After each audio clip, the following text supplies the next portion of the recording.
Չէ, մուլտի էլ չկա։ Այսինքն վճարում արվում է Երևանի քաղաքապետարանի բյուջեին, այսպես ասած։ Այո։ Մուլտի Վելնեսից Երևան Վելնես դարձած սպորտային համալիրում արդեն հաճախորդներ կան։ Բացի սրճարան բարից մնացած բոլոր ծառայություններն աշխատում են, բայց մի տարբերությամբ կալանավորված Գագիկ Ծառուկյանի կառուցած կենտրոնն այժմ տնօրինում է Երևանի քաղաքապետարանը։ Առաջին հայացքից ամեն ինչ նույնն է, սակայն հաճախորդներն այլևս վճարում են Երևան Վելնեսին։ Շենքի մուտքի մոտ ծածանվում է քաղաքապետարանի դրոշը, իսկ ներսում հաճախորդների զանգերին պատասխանելիս նշում են կենտրոնի նոր անունը։ Ասում են նաև, որ առաջիկա ամիսներին նոր ղեկավարությունը թարմացումներ կանի ու գները կբարձրանան, իսկ առայժմ նախկին արժեքներն են պահպանվել։ Մեկ ամսից երկու ամսից բարձրացումներ են լինելու։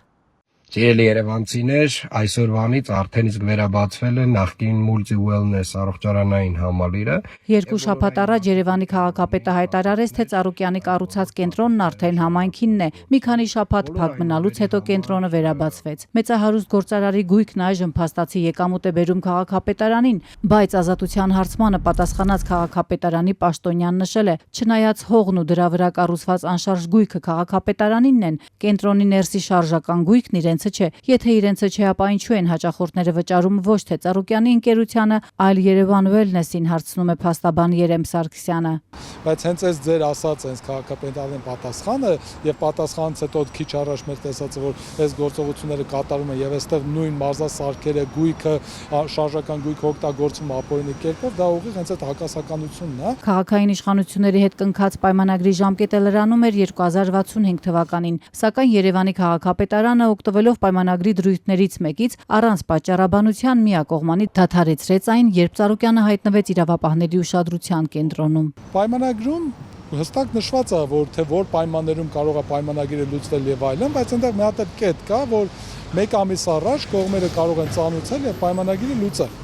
Հիմա Երևանի քաղաքապետարանը որոշել է, որ ինքը այդ կետից օգտվում է, ասում է ես որոշեցի, որ լուծում եմ պայմանագիրը, մեկ ամիս ժամանակ եմ քեզ տալիս։ Քաղաքապետարանից պարզաբանել են նաև, թե դա իրենց իրավունքն է։ Հողամասի սեփականատերը ժամկետից շուտ իրավունք ունի հրաժարվել պայմանագրից, թե ինչու հենց հիմա վարչապետ Փաշինյանի Ծառուկյանին ունեզրկելու հայտարարությունից հետո քաղաքապետարանը չի մանրամասնում։ Փաստաբան Երեմ Սարգսյանը վկայակոչելով Ծառուկյանի եւ քաղաքապետարանի միջև կնքված պայմանագիրը, պնդում է Multi Wellness-ը պայմանագիրը չի խախտել, բայց այն միևնույն է դադարեցվել է ժամկետից շուտ։ Ըստ պայմանագրի քաղաքապետարանինն է միայն հողը, իսկ դրա վրայի գույքը տնօրինում է Ծառուկյանը։ 2065 թվականին, եթե պայմանագիրը չէր կարածվեր, հողի վրա կառուցված շենք-շինությունները պետք է անցնեին քաղաքին։ Ըստ Երևանի քաղաքապետարանի ստացվում է, որ կարող եմ բիզնեսմենի հետ պայմանագիր կնքել,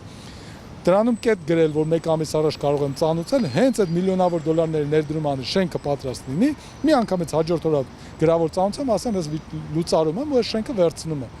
Ոնց կարող է պետության հետ համայնքի հետ նման հարաբերություն ունենալ։ Դրա համար վճռաբեկ դատանի որոշումներ էլ կա, որ նման մեթոդները անօրինական են եւ այլն։ Այսինքն այստեղ պետք է լիներ պայմանագրով նախատեսված պայմանների խախտում, ոչ թե քո հայեցողությունն ու ցանկությունը, այլ խախտում, որը որ պետք է դու հստակ փաստարկեի եւ դրանց հետո վիճարկեի։ Ընտրություններին մասնակցած Գագիկ Ծառուկյանը քարոզարշավին խիստ քննադատել էր Փաշինյանին, վերջինս էլ խոստացել էր զբաղվել նրանով։ Դրանից հետո մեծահարուստ գործարարին մեղադրեցին տնտեսական հանցագործությունների մեջ ու կալանավորեցին։ Նրա շուրջ 70 ընկերությունները փակվեցին, իսկ Արարատ ցեմենտն ու կոնյակի գինու օղու կոմբինատն անցան պետության կառավարմանը։ Փոխհատուցում չէր լինի, եթե ժամկետը 65 թվական ավարտվեր, այս գույքը փոխանցվեր պարտավորության համաձայն, բայց եթե դու ժամանակի շուտ լուծել ես պայմանագիր եւ այս գույքը վերցնում ես, դու չես կարող վնասի փոխհատուցում չանել պայմանագիրը լուծելու հետ կապված։ Երևանի քաղաքապետարանը Ազատությանը նաև հայտնել էր, որ չեն պատրաստվում փոխհատուցել Ծառուկյանին։ Փաստաբանը սա եւս խախտում է համարում։ Ինչ է ստացվում, նկատում է Սարգսյանը, գործարարը միլիոնավոր դոլարների ներդրում է անում, գույք կառուցում, սպասում շահույթի, բայց պետությունն առանց հիմնավոր պատճառի որոշում է տիրանալ այդ գույքին։ Multi Wellness-ը դատի է տվել թե Երևանի քաղաքապետարանին, որ ժամկետից շուտ խզեց պայմանագիրն ու վերցրեց գույքը, թե կադաստրին Multi Wellness-ի կառուցապատման իրավունքը եւ գույքն ամբողջությամբ Երևանի սեփականություն գրանցելու համար։